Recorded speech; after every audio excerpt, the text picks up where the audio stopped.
স্বাগতম সবাইকে। কেমন আছো? তো আশা করি সবাই ভালো আছো। তো আজকে আমি যেটা নিয়ে আলোচনা করব যে খুবই একটা মজার অধ্যায়, সেটা অর্থাৎ আমাদের যে লাভ ক্ষতির যে অঙ্কগুলি আছে সেখানে অনেকে তোমরা বলছো যে স্যার যে এটা আমাদের কঠিন লাগে। তো আমি প্রথমে যেটা আলোচনা করবো সেটা হচ্ছে সূত্রগুলি নিয়ে আমি আলোচনা করবো। সেটা হচ্ছে গিয়ে যে আমার কি কি লাগবে, সেটা হচ্ছে লাভ ক্ষতি। ঠিক আছে, এই যে লাভ ক্ষতি, লাভ ক্ষতি, তারপর হচ্ছে কি বলতো মুনাফা।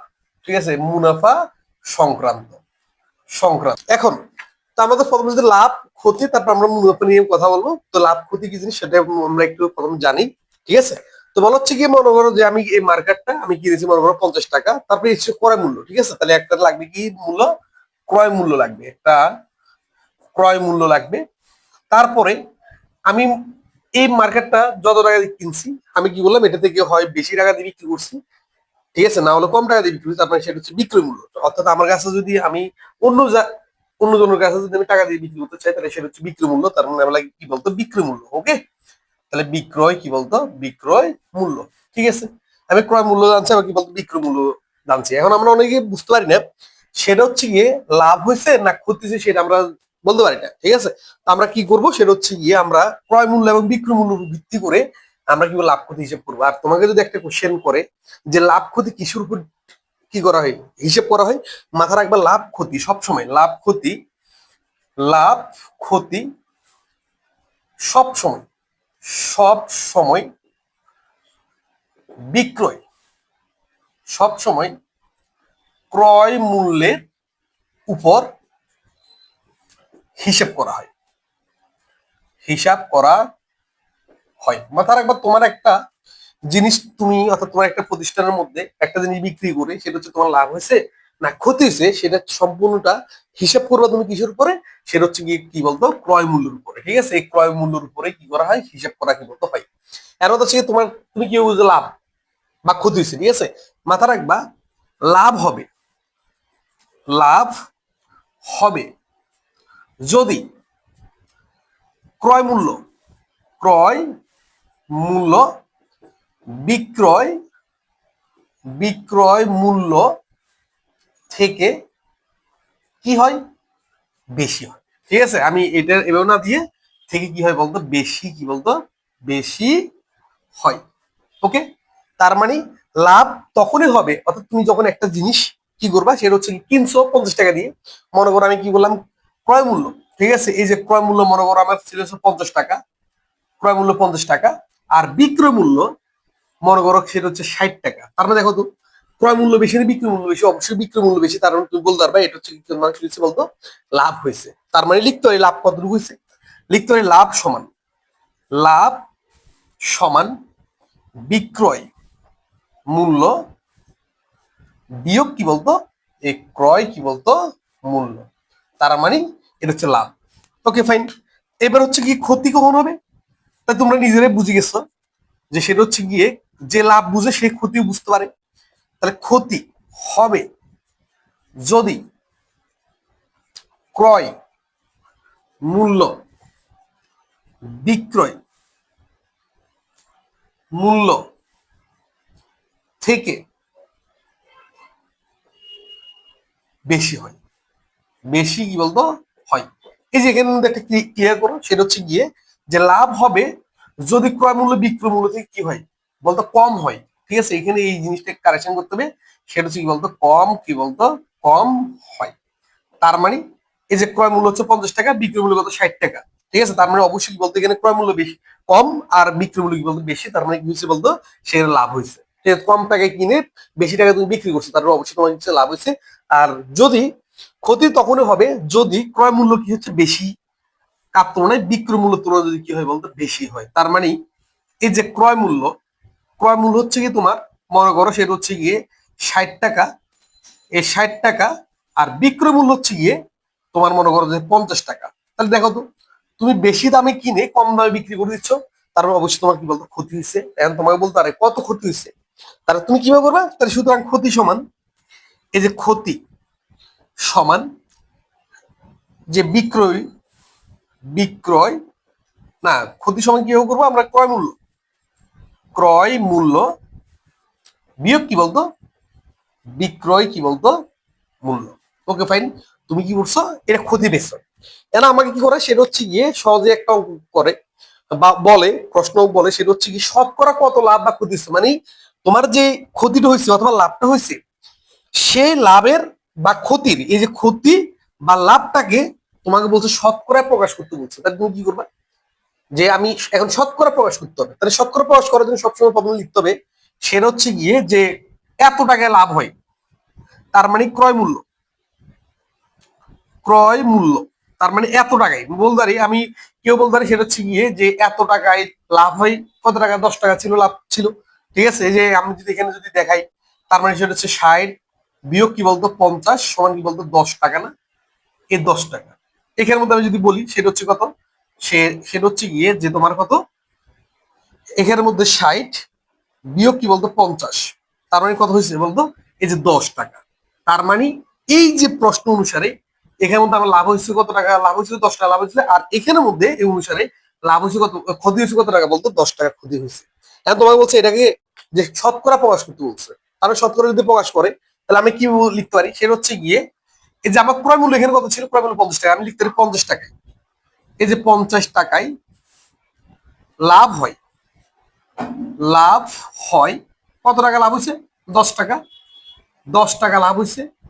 তাহলে সুতরাং বলতে 1 টাকায় লাভ হয় কত, 10 ভাগ কত বলতো, এই যে 50, তাহলে সুতরাং এই যে কত টাকা, 100 টাকা, যেহেতু আমাকে শতকরা বলছে তাহলে 100 টাকায় লাভ হবে 10 গুণ 100 ভাগ কি বলতো 50, তার মানে এই যে এটাই তোমার কি হচ্ছে বলতো শতকরা লাভের কি বলতো পরিমাণটা তুমি পেয়ে গেলা, ঠিক আছে। তো একইভাবে এখন তুমি এই যে তুমি যদি লাভ বের করতে পারো তাহলে তুমি অবশ্যই বলতো ক্ষতি বের করতে পারো। এই জন্য আমরা শর্টকাটে যেটা মাথা রাখবো সেটা হচ্ছে গিয়ে, যে শর্টকাটে আমরা যেটা মাথা রাখবো সেটা হচ্ছে গিয়ে শতকরা, শতকরা লাভ বা ক্ষতি হচ্ছে গিয়ে, দেখো তো নিচে কি ছিল, নিচে ছিল এটা কি ক্রয় মূল্য না, তার মানে এটা হচ্ছে ক্রয় মূল্য, ক্রয় মূল্য, আর উপর হচ্ছে গিয়ে এই যে 10টা কি বলতো হয় লাভ নাহলে ক্ষতি, না তার মানে কি বলতো লাভ, লাভ বা কি বলতো ক্ষতি, ইন্টু কত পার্সেন্ট, ইন্টু 100 কি বলতো পার্সেন্ট, তার মানে এটা তুমি মাথায় রাখো, ঠিক আছে। এটা এমসিকিউর জন্য তোমার মাথা রাখা লাগবে যে শতকরা লাভ বা ক্ষতি কত টাকা, উপর হবে লাভ বা ক্ষতি, লাভ বা ক্ষতি নিচে হচ্ছে ক্রয় মূল্য ইন্টু বলতো 100%, তার মানে তুমি কি করবা, শতকরা লাভ বা কি বলতো ক্ষতি কি বলতো সহজে বের করে ফেলতে পারবা, বুঝছো। আচ্ছা গেল, তার মানে আমরা লাভ এবং ক্ষতি এই যে দুইটা লাভ ক্ষতি এবং মুনাফা সংক্রান্ত, তার মানে আমরা লাভও শিখলাম, তারপর কি করলাম সেটা হচ্ছে গিয়ে আমরা ক্ষতিও শিখলাম, এই যে আমরা কি করলাম ক্ষতির পরিমাণও কি বলতো শিখলাম এবং শতকরাই প্রকাশ করা আমরা কি করলাম শিখে গেলাম, ঠিক আছে। এখন আমাকে যেটা হচ্ছে গিয়ে যে সেটা হচ্ছে গিয়ে মুনাফা সংক্রান্ত, মুনাফা সংক্রান্ত আমাকে কি করতে হবে জানতে হবে, আর আমি বলে দিচ্ছি সেটা হচ্ছে গিয়ে এগুলো হচ্ছে বেসিক আলোচনা, আমরা যখন টাইপ ভিত্তিক অঙ্ক করবো দেখবা যে আরো তোমার কাছে একদম সহজ হয়ে যাবে, ঠিক আছে, কিন্তু তোমার এই জিনিসগুলো জানা লাগবে, ঠিক আছে। তাহলে তুমি এগুলো কি করতে ভালো করে কি করতে হবে পড়তে হবে, ঠিক আছে। আচ্ছা আমি মুছে দিচ্ছি তাহলে, তাহলে এখন হচ্ছে গিয়ে আমরা মুনাফা সংক্রান্ত আমরা কি করবো সেটা হচ্ছে গিয়ে যে আমরা কিছু অঙ্ক করবো, মুনাফা সংক্রান্ত যদি আমরা করতে চাই সেটা হচ্ছে কি তোমার জানা লাগবে মুনাফা কি, অর্থাৎ তুমি একটা নির্দিষ্ট পরিমাণ টাকা তুমি কিছুদিনের জন্য কাউকে ধার দিছো অথবা কোনো ব্যাংকের মধ্যে রাখছো বা কোনো কাজে লাগাইছো, তাহলে সে তারপরে তুমি কি করবা, যে টাকাটা রাখছো তার থেকে তুমি কি বেশি, ঠিক আছে, কিছু টাকা পাইছো, ওই জিনিসটাকে বলা হচ্ছে মুনাফা। এই জন্য আমরা বলতে পারি এই যে মুনাফা, ঠিক আছে, মুনাফা, মুনাফা যে কথা সেটা হচ্ছে কি লাভ কি বলতো, লাভও একই কথা, তার মানে কি বলতো সুদও কি বলতো একই কথা, আর যেটাকে আমরা ইংরেজি বলি ইন্টারেস্ট, তার মানে কি বলতো আয় দ্বারা কি বলতো প্রকাশ করি, তার মানে মুনাফা যে কথা, লাভ সে কথা, সুদও কি বলতো একই কথা, যেটাকে আমরা কি বলতো আয় দ্বারা কি বলতো প্রকাশ করব, বুঝছো। কিন্তু এখানের মধ্যে আমরা কি বললাম যে কিছু পরিমাণ টাকা আমি মনে করি আমি তোমাকে ধার দিলাম অথবা তুমি কি করলা ব্যাংকে রাখো অথবা তোমার ফ্রেন্ডকে তুমি ধার দিলা, ঠিক আছে, তারপরে তুমি যে টাকাটা বা বিজনেস তুমি কি করলা সেটা হচ্ছে কি তুমি বিজনেস শুরু করলে যে টাকা দিয়ে, তার মানে সেটা হচ্ছে প্রিন্সিপাল বলা হয়, ঠিক আছে, তার মানে সেটাকে বলা হচ্ছে আসল, সেটাকে আসল বলা হচ্ছে।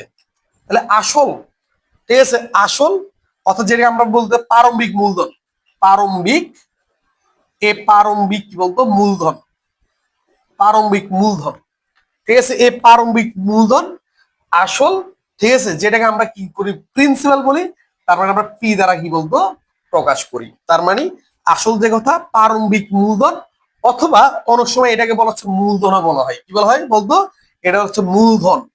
ঠিক আছে, মূল কি বলতো ধন। অর্থাৎ তুমি এই টাকা দিয়ে কি করলা, বিজনেসটা শুরু করলো, অথবা এই টাকা দিয়ে তুমি তোমার ফ্রেন্ডকে দিলা, অথবা এই টাকাটা তুমি ব্যাংকে রাখলা। ঠিক আছে, একটা নির্দিষ্ট সময়ের জন্য। এই জন্য এটাকে বলা হচ্ছে কি বলতো মূলধন। আসল কি বলতো প্রারম্ভিক কি বলতো মূলধন। ওকে, আচ্ছা এই টাকাটা যে তুমি রাখলা একটা নির্দিষ্ট সময়ের জন্য না, তার মানে এই সময়, তাহলে বলতে পারে সময়। তাহলে এই যে যে টাকাটা তুমি একটা নির্দিষ্ট সময়ের জন্য রাখলা, হতে পারে 1 মাস 2 মাস 1 বছর 2 বছর যত হোক না কেন, তাহলে সময়। তাহলে সময়কে এন দ্বারা প্রকাশ করা হয়। আর সবসময় মাথা রাখবে, সময় সবসময়, সব সময়, সব সময় কিসে থাকবে, বছরে থাকবে। কিসে, বছরে কি বলতো থাকবে। এই যে বছরে থাকবে, মাথা রাখবে। তোমার যদি কি থাকে, দিনে দেয়।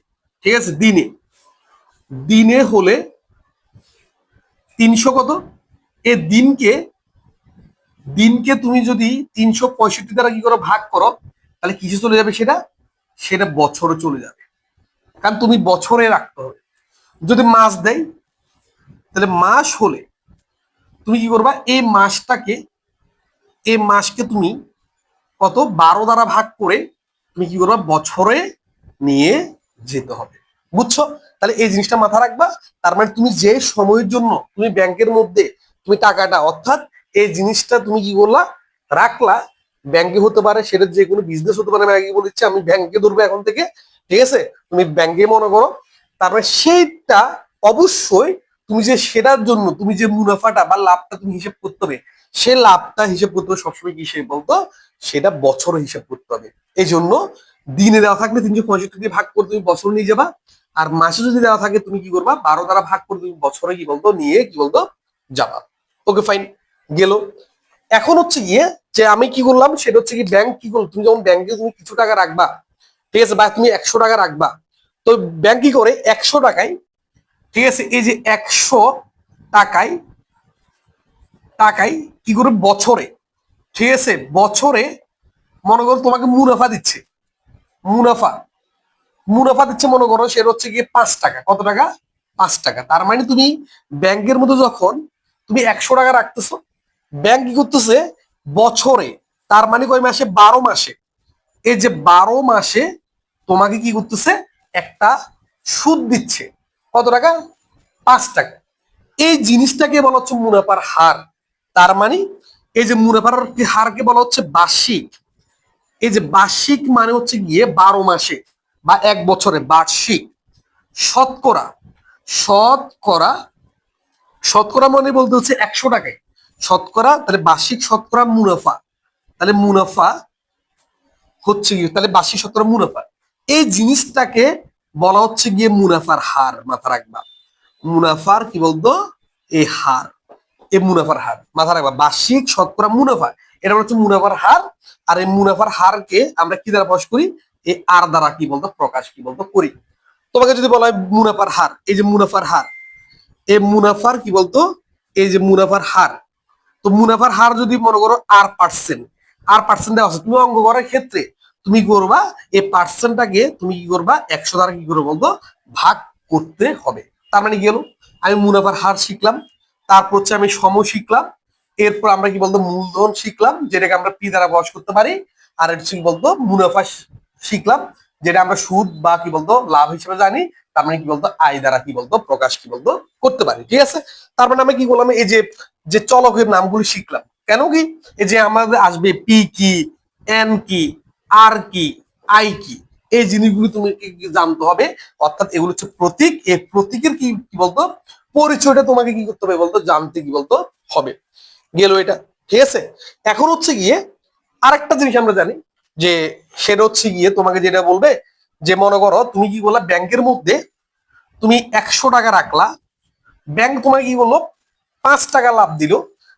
তুমি কি করলা এই ব্যাংক থেকে বা কারো কাছ থেকে তুমি এই 5 টাকাটা না নিয়ে তুমি কি করলা, সেটা হচ্ছে গিয়ে তোমাকে বললো, তুমি বললা যে না আমি তোমাকে তো আগে 100 টাকা দিলাম, তোমার থেকে আমি লাভ পাইছি ওটা 5 টাকা পাইছি, এখন তুমি আমাকে দিতে পারবে না, তার মানে তোমার থেকে আমি কত টাকা পাই, 105 টাকা পাচ্ছি। এই 105 টাকার উপর যখন আবার সুদ হিসেব করা হবে, দেখো 105 টাকার উপর যখন আবার সুদ হিসেব করা হয়, ঠিক আছে, তখন তোমার কি এটা আসল না? তার মানে দেখছো, তার মানে তোমার এখানের মধ্যে এই যে আসলের সাথে আমি সুদ হিসেব করে যখন আমি সেটাকে যখন আমি আবার আসলে কি করব, রূপান্তর করব, তখন সে আসলটাকে বলা হচ্ছে চক্রবৃদ্ধি মূলধন বলা হয়। ঠিক আছে, তাহলে এটাকে বলা কি বলতো, চক্র বৃদ্ধি কি বলতো, বৃদ্ধি কি বলতো, মূল কি বলতো, ধন।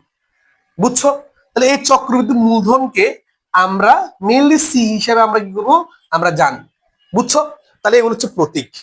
তাহলে কি চক্রবৃদ্ধি মূলধন কি, অর্থাৎ তুমি আসল ছিল 100 টাকা, তুমি তার সাথে তুমি কি করলা, সেটা সুদটায় হিসেব করে তখন তোমার যে টাকাটা হয়েছে সেই টাকাটা তুমি আসল হিসেবে যখন তুমি কি করবা, গণ্য করবা। অর্থাৎ তুমি যখন চিন্তা করবে না যে আমার এখন তো আমার আগে আসল ছিল 100, এখন আমি সুদে সহ আমার এই জিনিসটাকে আমি এখন আসল নামে ডাকতেছি, তো এটাকে আমরা বলবো কি বলতো, চক্রবৃদ্ধি কি বলতো, মূলধন। বুঝছো? তাহলে এই সব চক্রবৃদ্ধির আমরা কি মূলধন বলতে পারি। বুঝছো? আচ্ছা গেল, এখন আমরা আরেকটা জিনিস জানবো, যেটা সেটা হচ্ছে গিয়ে যে আমরা আরেকটা নাম জানবো, সেটা হচ্ছে মুনাফা আসল। তাহলে কি বলতো, মুনাফা আসল। এই যে মুনাফা, মুনাফা কি বলতো, আসল। তাহলে মুনাফা আসল হচ্ছে গিয়ে আসলের সাথে, এই যে আসলের সাথে যখন তুমি কি করবা, মুনাফা, এই মুনাফা যখন তুমি যোগ করবা, তখন তুমি যেটা পাবা সেটাকে বলা হচ্ছে কি বলতো, মুনাফা কি বলতো, আসল। ওকে, বুঝছি।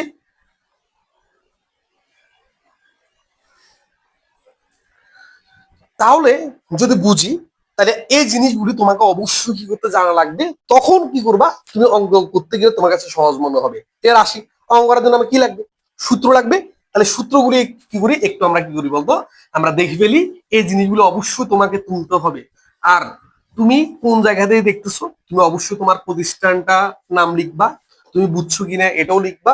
না বুঝলে বুঝলে অথবা না বুঝলে তুমি অবশ্যই কমেন্ট করবা, কারণ তোমার কমেন্টের উপর ভিত্তি করে আমি বুঝবো তুমি অ্যাকচুয়ালি আমার ক্লাসটা করছো কিনা বা কতটুকু বুঝতে পারছো এই জিনিসটা। ঠিক আছে, আচ্ছা গেল। তাহলে আমরা কি করবো এবার, এবার আমরা কি করে সূত্রগুলি শিখি। তো বলা হচ্ছে মুনাফা। ঠিক আছে, এই মুনাফা মাথার একবার দুই প্রকার। ঠিক আছে, মুনাফা হচ্ছে দুই প্রকার। একটা হচ্ছে গিয়ে সরল মুনাফা, একটা হচ্ছে সরল কি বলতো, মুনাফা, একটা সরল মুনাফা। আর একটা হচ্ছে গিয়ে এই চক্র বৃদ্ধি কি বলতো, মুনাফা। অর্থাৎ আমরা দুই ধরনের অঙ্ক জানবো, একটা হচ্ছে কি বলতো সরল মুনাফা, একটা হচ্ছে কি বলতো চক্রবৃদ্ধি কি বলতো, মুনাফা। ঠিক আছে, তো সরল মুনাফার জন্য সূত্র লাগবে, আবার কি বলতো চক্রবৃদ্ধি মুনাফার জন্য কি লাগবে বলতো, সূত্র কি বলতো লাগবে। তোমাকে কেউ জিজ্ঞেস করলো যে সরল মুনাফা কি, একদম সরল মুনাফা একদম সহজ করে। ঠিক আছে, I equal, A I equal, ঠিক আছে, পি আর এন, আমি পারি না, মানে আমি পারি না, সহজে বলতেছে আর কি। ঠিক আছে, না কিন্তু মাথা রাখবা যে সরল মুনাফা মানে আই ইকুয়াল বলতো পি আর এন। ঠিক আছে, আচ্ছা গেল। তাহলে এটা হচ্ছে সরল মুনাফা। আর একটা হচ্ছে চক্রবৃদ্ধি কি বলতো, মুনাফা। তো চক্রবৃদ্ধি মুনাফা কিভাবে পাবা সেটা না, তো চক্রবৃদ্ধি মুনাফা আমরা কিভাবে পাই, এই চক্রবৃদ্ধি মুনাফা হচ্ছে গিয়ে তুমি যখন এই চক্রবৃদ্ধি আমরা বলতে পারি চক্র বৃদ্ধি, এই চক্রবৃদ্ধি মুনাফা, এই চক্রবৃদ্ধি মুনাফা হচ্ছে গিয়ে চক্রবৃদ্ধি মূলধন, চক্র বৃদ্ধি মূলধন, মূলধন বিয়োগ কি বলতো, আসল।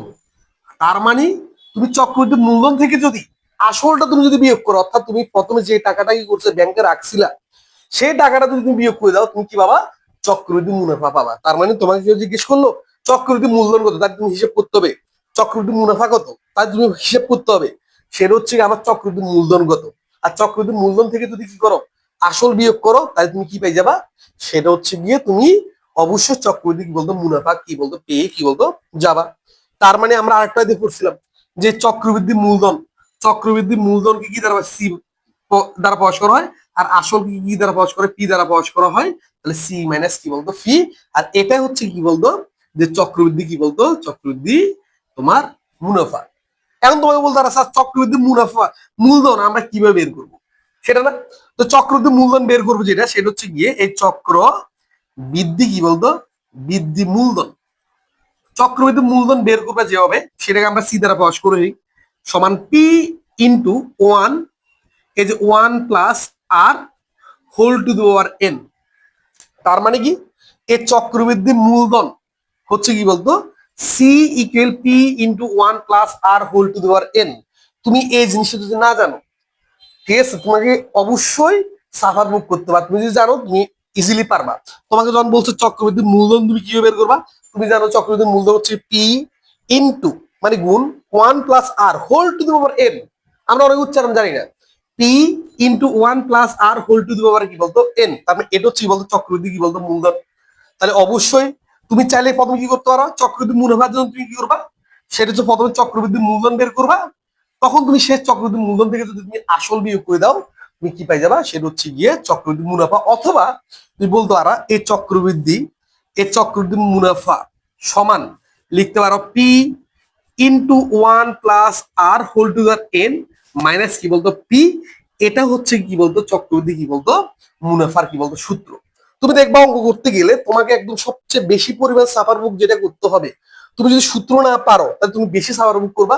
আর যদি সূত্র পারো তুমি দেখবা যে তোমাকে পরীক্ষা হলে বলবে যে সরল মুনাফা এবং চক্রবৃদ্ধি মুনাফার মধ্যে পার্থক্য কত। তার মানে তুমি সরল মুনাফা সূত্র জানো, I equal P R N, তুমি করে ফেলতে পারবা। আর যদি কি বলতো চক্রবৃদ্ধি কি বলতো মুনাফা সূত্র জানো, তুমি করে ফেলতে পারো। তারপর কি পার্থক্য মানে বিয়োগফল জানতে চাইছে তোমাকে, তুমি করে ফেলতে পারবা ইজিলি। আর যদি তুমি সূত্র না পারো তাহলে তুমি কি করতে পারবে না, সেটা হচ্ছে গিয়ে অঙ্ক ভুলেও তুমি অঙ্ক করতে পারবা না। আর সূত্র যদি তুমি পারো তুমি দেখবে নিজে বস, তুমি কারো থেকে হেল্প নেওয়া লাগতেছে না, তুমি ইজিলি তুমি কি করতে পারবা। বুঝছো? একটা এমসিকিউ আসে, সেটা হচ্ছে গিয়ে সরল মুনাফা বেশি না চক্রবৃদ্ধি মুনাফা বেশি। অবশ্যই মাথা রাখবে যেটা, সেটা হচ্ছে গিয়ে যে সরল মুনাফার থেকে চক্রবৃদ্ধি মুনাফা কি বলতো বেশি হয়। এটা তোমাকে এমসিকিউ তে আসতে পারে, তখন তুমি ভুল করলে চলবে না, ভুলে। বুঝছো বলছে কি না? আচ্ছা গেল, তার মানে আমরা সূত্রগুলি জানি। এরপর তোমাকে বলতে পারে, আমরা তো পড়ছি যে মুনাফা আসল, তার মানে কি বলতো এই যে মুনাফা, মুনাফা কি বলতো মুনাফা আসল, ঠিক আছে, আসল। এটা হাইফেন, এটা বিয়োগ না। তাহলে মুনাফা আসল মানে হচ্ছে গিয়ে মুনাফা, মুনাফা যোগ কি বলতো আসল, আসল এটাকে বলা হচ্ছে কি বলতো মুনাফা কি বলতো আসল। তারপরে দেখো তো মুনাফা আসলকে আমরা যদি এ দ্বারা প্রকাশ করি, এমনি জাস্ট এ দ্বারা প্রকাশ করতেছি, সমান মুনাফা মানে হচ্ছে কি বলতো আই, আর আসল মানে হচ্ছে গিয়ে পি। আবার আমরা আই সমান কি জানি, আই সমান আমরা যেটা জানি সেটা হচ্ছে গিয়ে পি আর এন যোগ কি বলতো পি। এখান থেকে যদি পি কমন নিই, তাহলে পি যদি কমন নিই তাহলে কি বলতো যে আর এন প্লাস ওয়ান। তার মানে অবশ্যই আমি লিখতে পারি এই জিনিসটাকে পি ইন্টু ওয়ান প্লাস আর এন। কেন ওয়ানটাকে আমি সামনে লিখছি আর এটাকে আমি এই পাশে লিখছি। তুমি এই যে মুনাফা আসল চাইলে তুমি এটা দিয়েও করে ফেলতে পারো। অথবা তুমি কি করবা, তুমি আলাদাভাবে তুমি মুনাফা বের করে এবার মুনাফার সাথে কি করবা আসলটা যোগ করলে তুমি করতে পারবা। বুঝছো? আর তুমি যদি না স্যার যে আমি কি করবো, আমি সরাসরি করে ফেলবো যে ইকুয়াল ফি into one plus R whole আর এন। তা তুমি এটা দিয়ে কি বলতো করতে কি বলতো পারবা, একদম কোনো সমস্যা নাই। কিন্তু কত হচ্ছে গিয়ে তুমি এই ফর্মুলা গুলি তোমার থেকে কি করতে হবে, জানতে কি বলতো হবে। তুমি যদি ফর্মুলা যদি না জানো তা দেখবা যে অঙ্কগুলি তোমার কাছে কঠিন মনে হবে। আর আমি সবসময় বলবো যেটা, তোমার যদি এই যে আজকে আমি ক্লাসটা যদি করে থাকো, সুন্দর করে নোট ডাউন করে ফেলো, নোট ডাউন করার পরে সূত্রগুলি ভালো করে শিখে তুমি প্রথম যেটা করবা, তোমার বইয়ের যে উদাহরণগুলি আছে সেই উদাহরণগুলি অবশ্যই তুমি করবা। দেখবা যে একদম তুমি ইজিলি পারবা। হ্যাঁ, তুমি যদি তোমার বইয়ের যদি উদাহরণগুলি যদি তুমি করতে না পারো, তখন দেখবে যে তোমার কাছে এটা কঠিন মনে হবে অবশ্যই। তখন বলবা যে আমি তো কিছু বুঝতেছি না। এই জন্য আমি প্রথম বলবো যেটা সেটা হচ্ছে বইয়ের উদাহরণটা অবশ্যই তুমি কি বলতো করে ফেলবা। আর সূত্রগুলো তো প্রথম মাস্ট, এই অঙ্কগুলো অবশ্যই তুমি করতে হবে।